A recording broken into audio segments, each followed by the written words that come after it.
You say you won a revolution, well, you gotta wait a few more days because it ain't Sunday yet, unless you got a time machine. If you do have a time machine, mine's currently in the repair shop, so could you let me borrow it? I have to do something about 20 years ago. Anyway, I'm John Retton with my AEW Revolution 2022 predictions. Let me know your predictions in the comments, please. I am recording these before Rampage, which will decide the final entrant in the Face of the Revolution ladder match, but it seems like most of the card is pretty much set.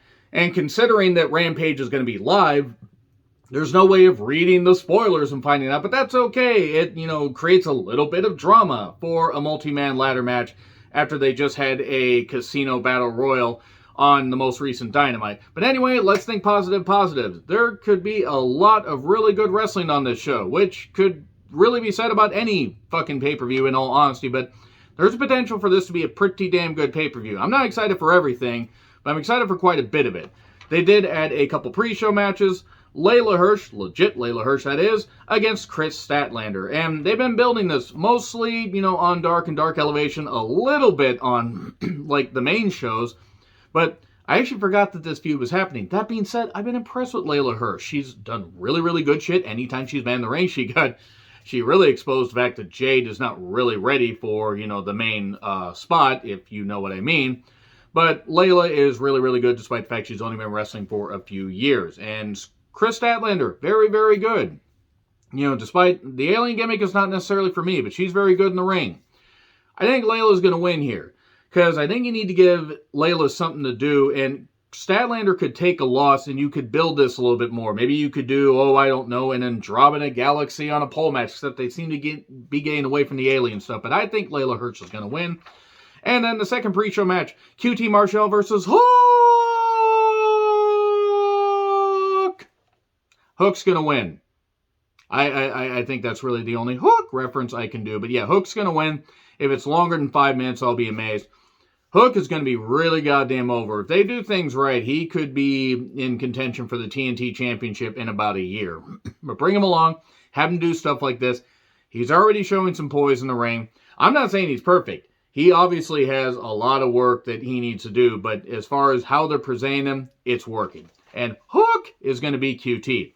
Now let's get to the main show, shall we? Because if I just covered the pre-shows, it'd be really short predictions and would also not be a very good pay-per-view. You would have nothing to buy into if it was just a pre-show. The AHFO, the Andrade Hardy Family Orifice. I want wherever this, thing was founded to be stuffed back into said orifice, because this is a really stupid stable. The stable's bad and everybody should feel bad. Everybody at least that keeps greenlighting this whole goddamn thing. Andrade, Matt Hardy, and Isaiah Cassidy against Darby Allin, Sammy Guevara, and Grandpa Sting. 6-man tornado tag. Now, on Rampage, they have Sammy, Darby, and Andrade in a 3-way for the TNT Championship. I think Sammy's going to win. I think he's going to end up pinning Andrade. And apparently everybody's banned from ringside. So I have Darby, Sammy, and Grandpa Sting winning. Why? Why the fuck not? It's going to be a year since Sting made his triumphant return to the ring. Sort of. It was a cinematic match and everything. And ever since then, he's wrestled occasionally. And Grandpa Sting will probably end up getting the win over Isaiah Cassidy. I just don't see the point in Andrade again. Andrade is damaged goods by this point. There's really no repairing him. Matt, he can't fucking go anymore. I think pretty soon they're going to dissolve the Hardy Family Orifice, or the Andrade Hardy Family Orifice, and they're going to have Matt and Jeff team up one more time because Jeff is going to come to AEW. They're going to have him against them against the Bucks and FTR and stuff like that. So I think that's what's going to happen. And this stable is going to go by the wayside. So let's get to Jade Cargill versus Ty Conte. The TBS Championship. Jade Berg versus the Brazilian Homewrecker. Let's see how this goes. Jade's going to win. I don't think the match is going to be very good. And look, Jade's trying. Oh my God, is she trying. And I believe she's taking it seriously. She's got the look. As Roxette once said, she's got the look, but she's not very good. She's not. And Ty isn't even the best. Now, once you've seen one Ty Conte match, you've seen them all. But Ty is more polished than Jade. The match could be okay. Jade's going to win. I'm not really going to care. The TBS Championship is a good idea. They need to sign a few more women, then utilize more of these women.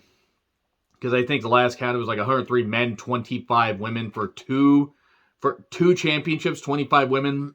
You need to add a few more experienced women. But Jade's going to win. So we get Jurassic Express, Luchasaurus and Jungle Boy with Christian Cage, seemingly, unless he wins the match on Rampage and is in the Face of the Revolution ladder match. Watch him lose and then watch him cost Jurassic Express the Tag Team Championship.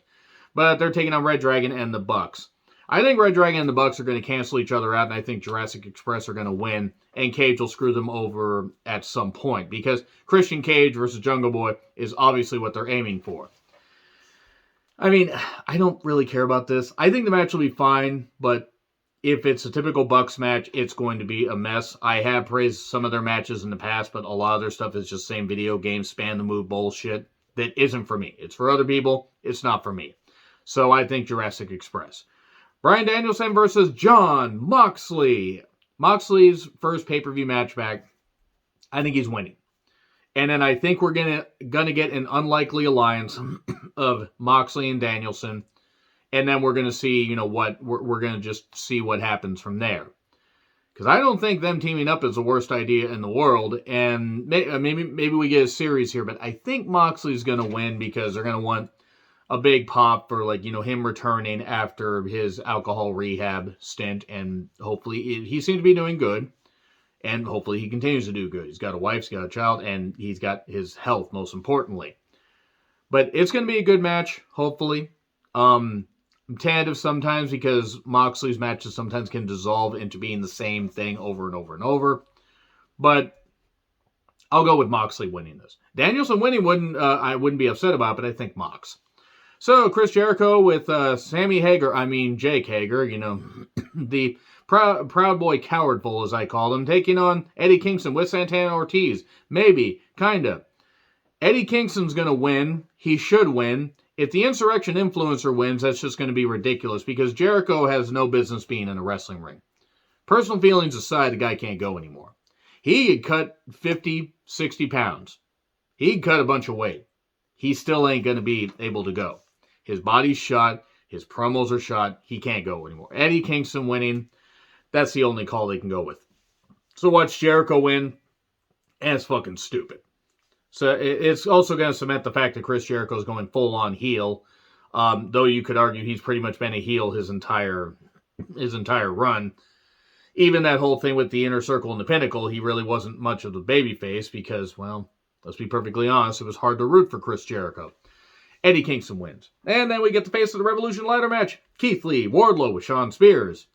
I think Shawn Spears might be costing Wardlow this.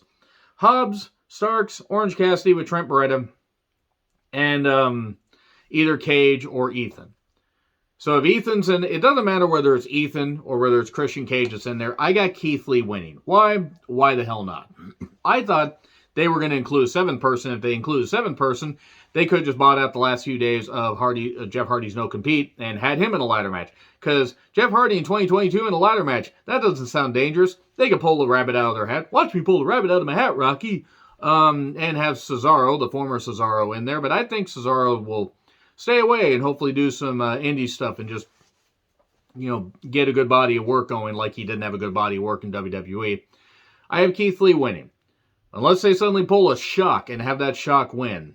I just don't see how you don't go with Keith Lee. Wardlow not winning it builds more with the feud with MJF, which I talked about in my Dynamite review. Hobbs, it's nothing against. They have too many big guys in this ladder match. Too many big guys in this. It's ridiculous. There's always the potential for injury in these casino ladder matches, Face of the Revolution ladder matches. I mean, I don't even know if it's a casino one, but the whole point is they're gonna grab this giant Sonic ring and everything. Like that did a great thing for Scorpio Sky. Too many big guys in the match. Having one in there is fine. Having 3, it makes sense with Ward. Keith Lee's gonna win, but I hope it's not the mess I fear it's gonna be. And then we get Dr. Britt Baker, the Doctor Will See You Meow, taking on Thunder Rosa for the AEW Women's Championship. I'm rooting for Thunder Rosa. Thunder Rosa beat Britt Baker on the most recent episode of Dynamite that happened just a number of hours ago, as I'm recording this. Just pinned her in a tag match. Logic dictates that Thunder Rosa will not win, at the pay-per-view. Now, I hope Rosa does. I have Rosa winning. I'm not as confident as I was. Not because I don't think Thunder Rosa is very good. Not because I don't think the Britt Baker's had a really good title run. Not because I don't want to see Thunder Rosa as a champion. And I hope she is. I fear what they're going to do is they're going to have Britt Baker screw over Thunder Rosa somehow. They're going to build to like something like in a few weeks in Texas, and Thunder Rosa is going to win there because Thunder Rosa's, homestead, Texas. She's, big, homestead, great talent, and she has a big name in Texas, Mission Pro Wrestling and all that, and does a lot of really good stuff for the community and community outreach programs. They could do that. I almost feel like it's time to pull the trigger on it at the pay-per-view. If you wait too long, you risk, we get a big pop, and then, are a few more weeks to Britt's reign really going to make a difference? They kind of wrote themselves into a corner. I want Thunder Rosa to win. I fear that Britt's going to win, and then they're going to extend this, and they're going to run the risk of trying to get too much blood out of this turnip. And then we get CM Punk versus MJF in a dog collar match. I have Punk winning. If MJF somehow manages to win this, and then Punk eventually, gets at least one win in this trilogy, okay. Now, Punk could win, and they could, do a rubber match sometime down the road at, like, say, All Out, and MJF could win that, and he could go on and ascend and do some great stuff. But you almost have to think that if MJF wins this, he could go after the championship. He could fail to do that, and then they could go into a program with Wardlow, and Wardlow could beat MJF at All Out. There's a few different directions they could go. I'm going to go with Punk winning this after the most recent incidents on Dynamite of Punk blading way too deep. And he was trying to keep all the blood in his head, but he did do a good job. Some of 41 pints that were in his goddamn head, as I know there's not that much blood in your head, but still. Punk's going to win. Maybe. Not too confident about that. There's a few different directions they can go with some of these matches. And then Adam versus Adam. Page versus Cole. AEW World Championship. Adam Page will win. Kenny Omega is going to come out and cost Adam Cole, baby, the championship. And inadvertently. And then we're going to build to Double or Nothing. We're going to get the Elite against Cole, the Red Dragon. And that's going to be it right there. That's pretty much it. So, those are my predictions right there. Let me know your thoughts in the comments. Like, share, subscribe, Twitter handle in the description. I'm John Ritlin. I'll see you soon.